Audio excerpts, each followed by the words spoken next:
Theksoj. Të përshëndes Klodi, këtu në Pallatin e Sportit Faria Hoti, Komisioni Qendror i Zgjedhjeve vijon me rinumërimin e votave për subjektet politike dhe kandidatët në listë të hapur të qarkut të Tiranës për votat në rang vendi. Ndërkohë që sot është dita e dytë e rinumërimit të këtij qarku, i cili duhet theksuar është qarku më i madh në vend dhe për këtë arsye ka një volum të madh numrash të kutijsh dhe fletës të votimit, bëhet fjalë për 400.000 vota të vlefshme, pra fletë votimi të vlefshme dhe rreth 17.000 të pavlefshme. Por, me sa duket Klodi nga rinumërimi vijon dhe shtohet numri i fletëve të pavlefshme, duke i hequr kështu subjekteve politike, por edhe kandidatëve në listë të hapur, duke i hequr votat që kanë marrë nga numërimi për zgjedhjet e 11 majit. Duke dhënë disa të dhëna ose më saktë shifra të cilat kanë dalë nga Komisioni Qendror i Zgjedhjeve, vetëm për 85 qendra votimi të cilat kaq janë numëruar deri më tani, një ritëm i avashtë në fakt duhet theksuar siç u shpreh edhe vetë antari e Komisionit të Ankimeve dhe Sanksioneve zoti Ledio Braho, deri më tani shumica prej subjekteve politike ka rezultuar me më pak vota se nga zgjedhjet e 11 majit. Pra ky rinumërim po heq një numër ndoshta deri më tani relativisht të vogël numër fletësh, pra por me sa duket deri më tani janë më shumë numri i fletëve të pavlefshme se sa fletët minus apo votat minus që subjektet politike kanë pretenduar gjatë ankimimeve që ata kanë bërë në kas. Deri më tani, me 85 qendra votimit të numëruara, Partia Demokratike Aleanca për Shqipërinë Madhështore rezulton me 19 vota më pak. Lëvizja Bashkë rezulton me 2 vota më pak.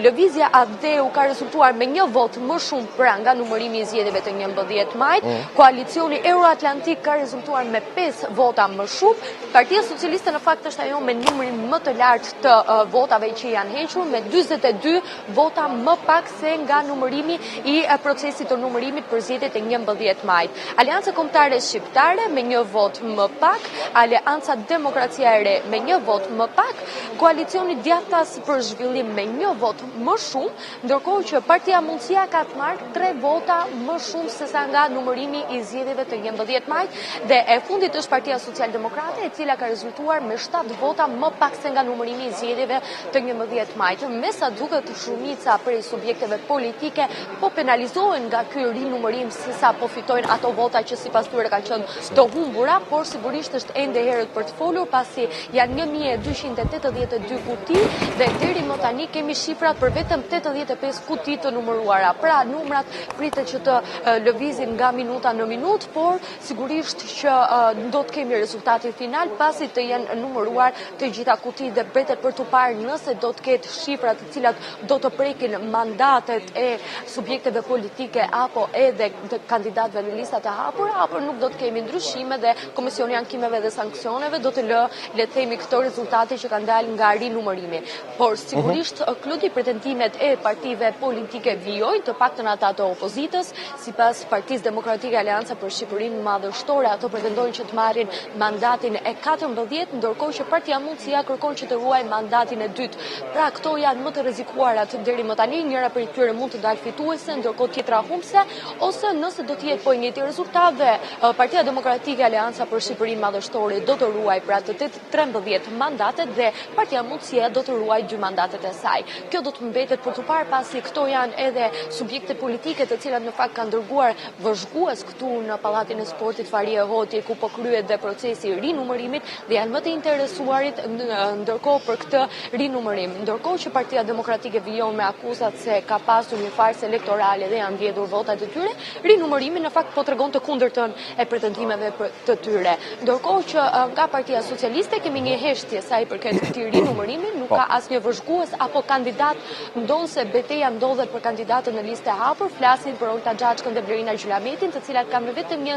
diferencë për 140 votash, ku Xhaxhka arriti të rimarrë mandatin e saj, ndërkohë që Blerina Gjylameti e humbi atë. Pra do të mbetet për të parë se si do të vijoj edhe për kandidatët e majorancës, pasi ndoshta ata të kanë qenë të interesuar, një kërkesë e kryeministrit një herëzi dhe kryesocialistit Edi Rama për të hequr ankimimet e tyre, pra për të tërhequr ato dhe për të mos patur një betejë brenda partisë, ka bërë që ata le të themi të mos interesohen më shumë se ku kanë shkuar votat e tyre dhe të kenë një lloj heshtje. Ndërkohë që Partia Demokratike vijon me akuzat për farsën elektorale dhe pretendon se do të marrin mandatin e 14 nga rinumërimi që bëhet nga Komisioni Qendror i Zgjedhjeve. Duhet theksuar Klodi se të gjitha kompetencat për këtë rinumërim i ka trupa e KAS, pra ky komisioneri Ilirian Celibashi nuk ka asnjë marrje vendimi, ndërkohë që ata po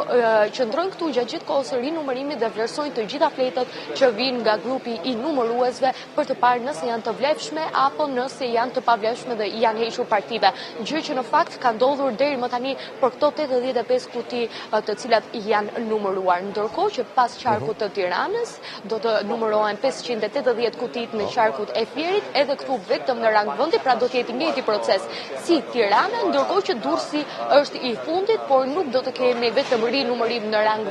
vendi, përgatësisht për KZ-t 21 dhe 22, ndërkohë që edhe 120 kuti të tjera të cilat janë kërkuar nga një prej kandidatëve në lista hapur të Partisë Demokratike Aleanca për Shqipërinë Madhështore dhe gjithashtu edhe votat e diasporës. Bëhet fjalë për 83 kuti dhe Durrësi është qarku i vetëm ku votat e emigrantëve do të rivlerësohen nga trupa e KAS. Po Klodi? Mona, dhe diçka para se ta mbyllim. Përveç këtyre që përmende, pra vendimarrja ndaj të cilave është marrë tashmë nga institucionet që merren me menaxhimin e zgjedhjeve, ka procese të tjera për të cilat pritet përgjigje nga ana institucioneve si pasojë kërkesave që mund të kenë bërë subjekte ndryshme politike, apo është e zauruar gjithë kjo pjesë dhe vetëm këto kanë mbetur për tu rihapur? Halka e fundit e ankimimeve Klodi në fakt përpos Komisionit të Ankimeve dhe Sanksioneve ka qenë kolegji zgjedhor, vendimet të së cilës në fakt kanë ruajtur dhe vendimet e Komisionit të Ankimeve dhe Sanksioneve, duke rrëzuar kërkesat ankimore të opozitës. Sigurisht që pas procesit të rinumërimit të këtyre qarqeve, Partia Demokratike, më saktë opozita apo edhe subjekte të tjera politike kanë të drejtën që të ankimojnë vendimet që do të merren nga KAS përsëri në kolegj zgjedhor. Deri më tani, vendimet e kolegjit zgjedhor pra kanë ruajtur vendimet e Komisionit të Ankimeve dhe Sanksioneve, duke rrëzuar pretendimet e opozitës për farsë elektorale. Ndërkohë që pa ankimuar kanë mbetur vetëm 4 qarqe, pra qarku i Elbasanit, përkatësisht të cilat u rivlerësuan votat në fletët e votimit më saktë në Bashkitë Peqin dhe Gramsh, qarku i Tiranës, qarku i Fierit dhe qarku i Durrësit, të cilat në fakt nuk janë ankimuar deri më tani nga opozita për shkak se është marrë vendimi i Komisionit të Ankimeve dhe Sanksioneve për rinumërim. Në fakt kanë qenë kandidatë në lista hapur ata të cilët kanë ankimuar vendimet e KAS në kolegjin zgjedhor, por sigurisht që janë rrëzuar nga hallka e fundit e ankimimeve që mund të bëjnë subjektet politike për shkak se nuk janë mbështetur nga partitë dhe kanë qenë kërkesa ankimore personale nga kandidatët, gjë e cila në fakt nuk lejohet nga Komisioni Qendror i Zgjedhjeve dhe jo vetëm. Pra mbetet për të parë nëse do të jenë sërish subjektet politike që do të ankimojnë në kolegj zgjedhor edhe këto procese të cilat apo këto vendimet të cilat janë marrë nga Komisioni i Ankimeve dhe Sanksioneve. Po Klodi? Faleminderit Mona për detajet që përsole në studio, punë të mbarë për ty.